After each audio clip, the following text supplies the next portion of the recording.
चञ्चली आराको लागि टाढा पुग्नु पर्छ। हिँड जाउँ।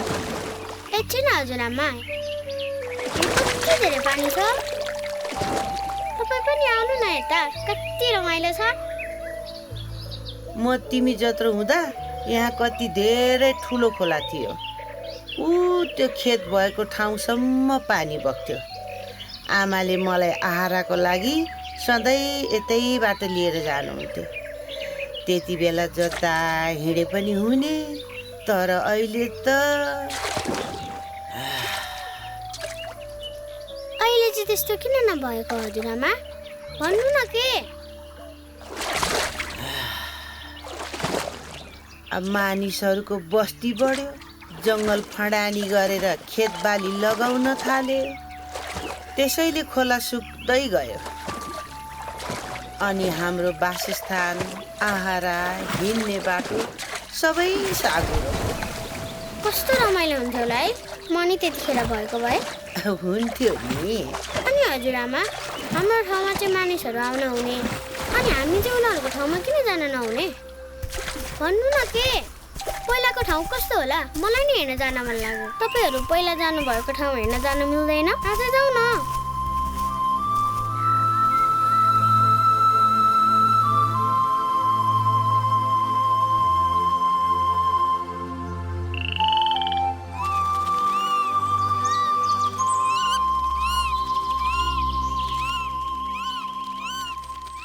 माडी नगरपालिकामा गए राति हात्तीको समूहले धान बालीमा क्षति पुर्याएको छ।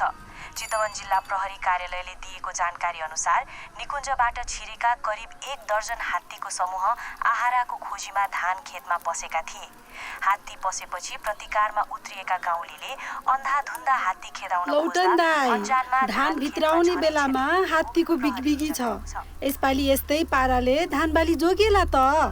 गाउँमा अन्नको दाना नहई त के गरी? त्यही भएर त अब हात्तीलाई छिर्नै नदिने भनेको त। तारबार बलियो बनाएर ठाउँ ठाउँमा खाल्टो खनियो भने हात्ती कसरी पस्छ? पसिहाले यी केटाहरू बन्दुक पड्काउन रेडी छन्। आवेशमा आएर हामीले फेरि पुरानो गल्ती दोहोऱ्याउनु भएन।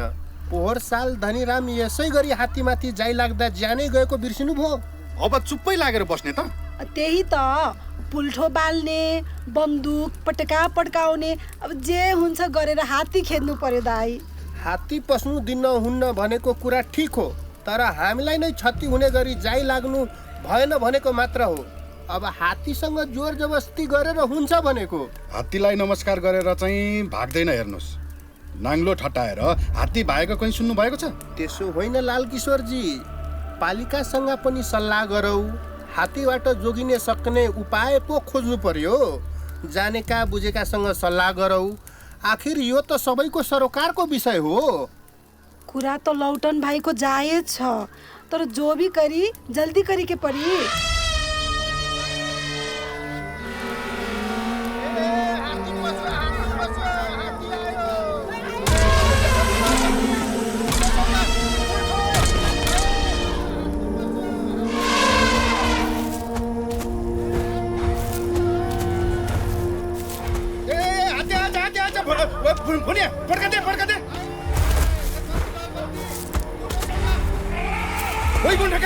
हात्ती आइसकेछ, माथिबाट छेक्नु पर्छ। पुल्ठो पड्का लिएर आइज केटा।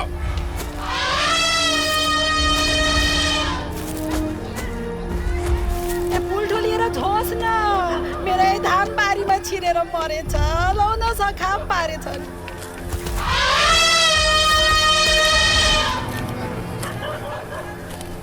मेरै धान बारीमा छिरेर जान लागेको हात्तीले मार्छ।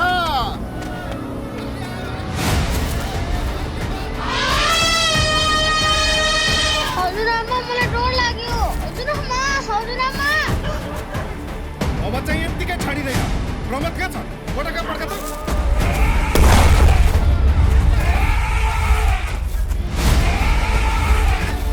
आया, हजुरआमा मलाई दुख्यो।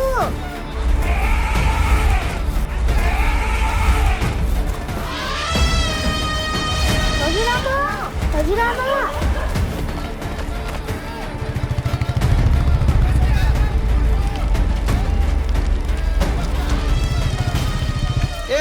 यता हो। ए लालकिशोरजी, जे नगर्नु भन्यो त्यही गर्नुहुन्छ। शान्त हुनुहोस्, सबैजना सुन्नुहोस् यता। ए यता हो। हात्ती फर्कियो भने सिद्ध्याउँछ। के गरेको यो? हात्ती खेदाउने तरिका यही हो?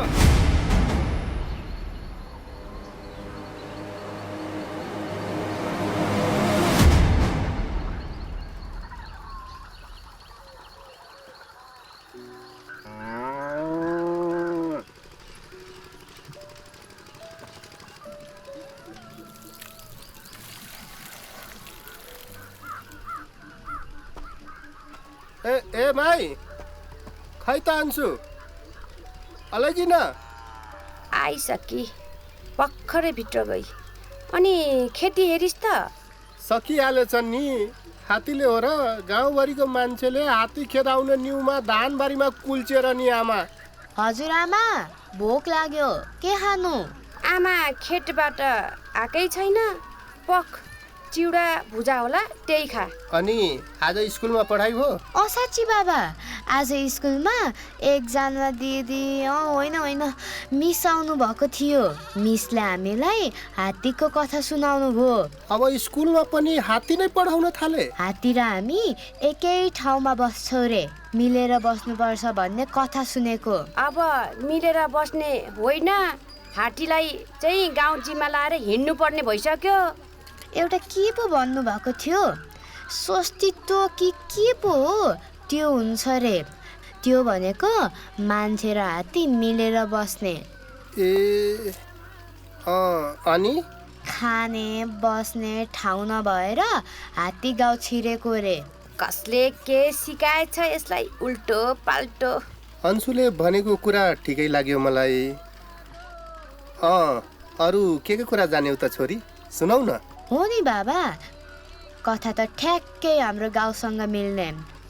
आहाराकै लागि हो रे हात्ती गाउँ छिर्ने गरेको। अब वर्षभरिको अन्न आफू खानु कि हात्तीलाई दिनु? गाउँमा हामीले हात्ती खेदाउन जे गरिरहेको छौँ नि, हो त्यस्तो गर्नु हुन्न रे। हेलो, मिटिङ कहिले? भोलि? कहाँ? पालिकामा? ए नास्ताको पनि व्यवस्था छ? ओहो ल ल ल ल।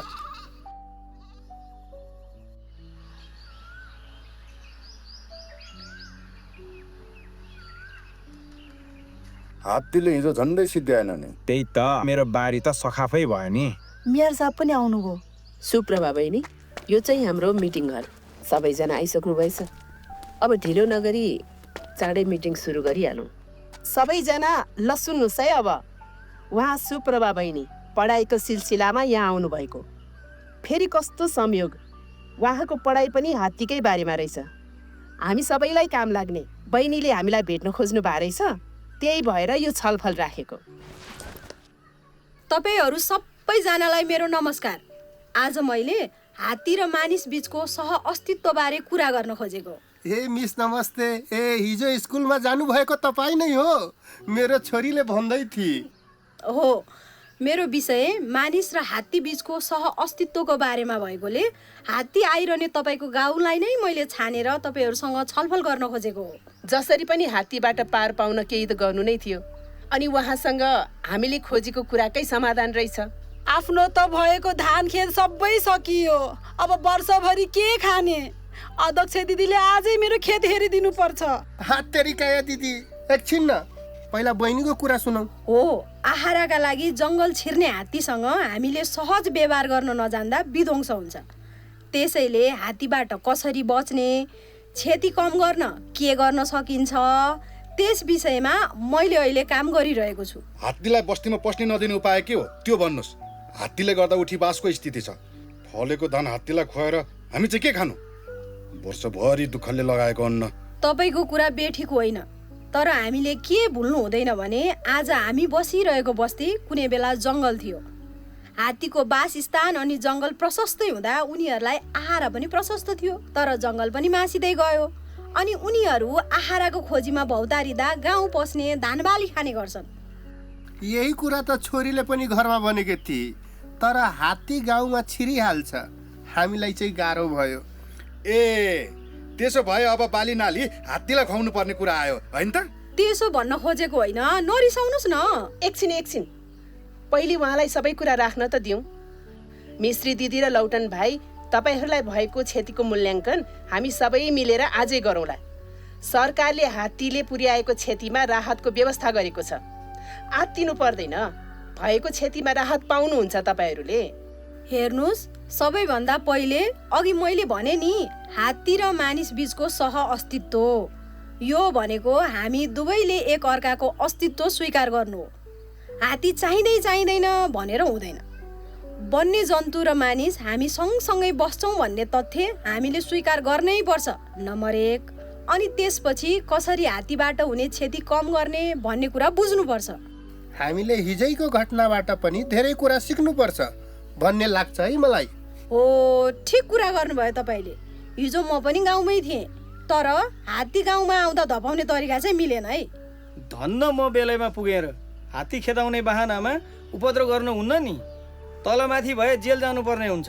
पोहोर साल नै होइन त हात्ती खेदाउन जाँदा धनीरामलाई हात्तीले हानेको? वन तथा वन्यजन्तु सम्बन्धी कानुन नीति नियम पनि छन्। बरु वन कार्यालयको तर्फबाट विमलजी तपाईँले केही बताइदिनुहोस् न। यस्तो छ, वन तथा वन्यजन्तु चोरी सिकारी गर्नै भएन। कानुनले नै बन्देज लगाएको कुरा हो। हात्ती गाउँ पस्दा हात्ती मार्ने काम गरियो भने फौजदारी कसुरमा जेल सजाय हुन सक्छ।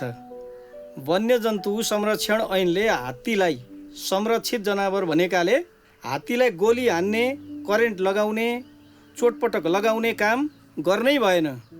बालीनाली नष्ट भए सरकारले राहत दिन्छ। हात्तीको विषय त सरकारको, वन विभाग सबैको सरकार हो नि। मसँग एउटा उपयोगी सामग्री छ, हेर्नुहोस् है। पहिलो तस्बिरमा गाउँमा हात्ती आयो भनेर खबर दिन एकजना भाइ आएको देखिन्छ, हेर्नुहोस् त। लगत्तै अर्को तस्बिरमा हात्ती खेदाउन एकजना पाका व्यक्ति आवेशमा आउँछन्।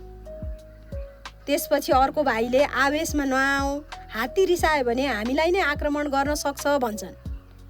अनि सावधानीपूर्वक टर्च, राँको बाल्ने र टिन वा ड्रम ठटाएर आवाज निकालेर कसरी हात्तीलाई गाउँबाट निकाल्न सकिन्छ भनी सल्लाह दिन्छन्।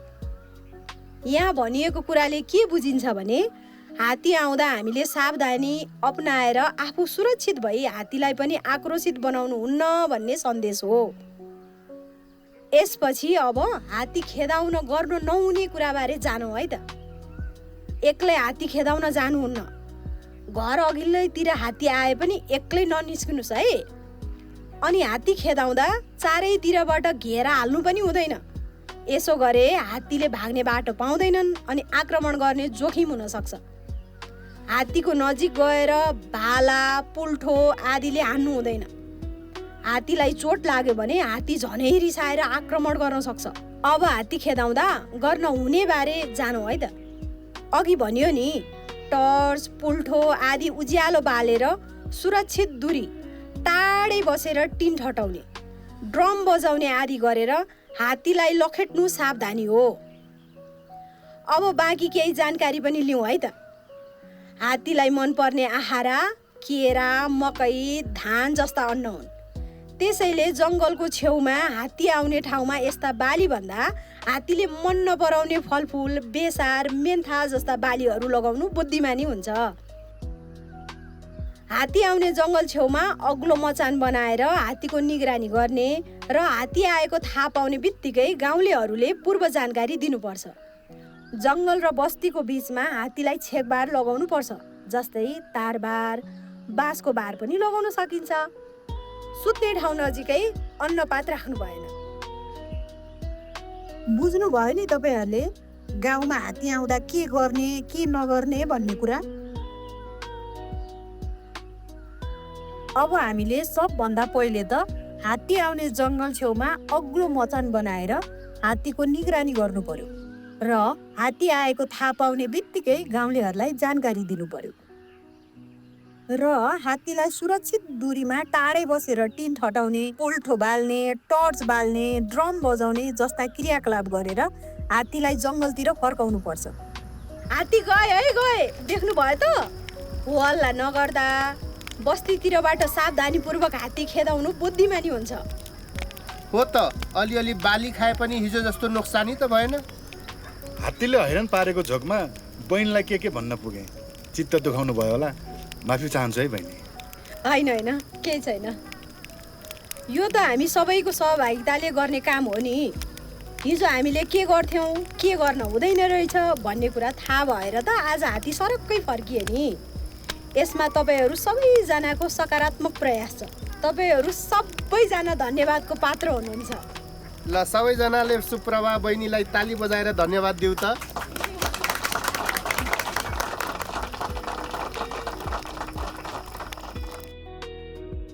हजुरआमा, अहिले त गाउँमा हामीलाई तर्साउन हल्ला खल्ला केही गरेनन् त?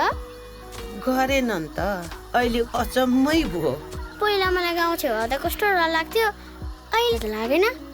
म पनि कति खुसी भएँ। अब यस्तै भइदिए, तिमी ठुली हुँदा पनि तिमीलाई कसैले तर्साउँदैन थिए होला चञ्चली।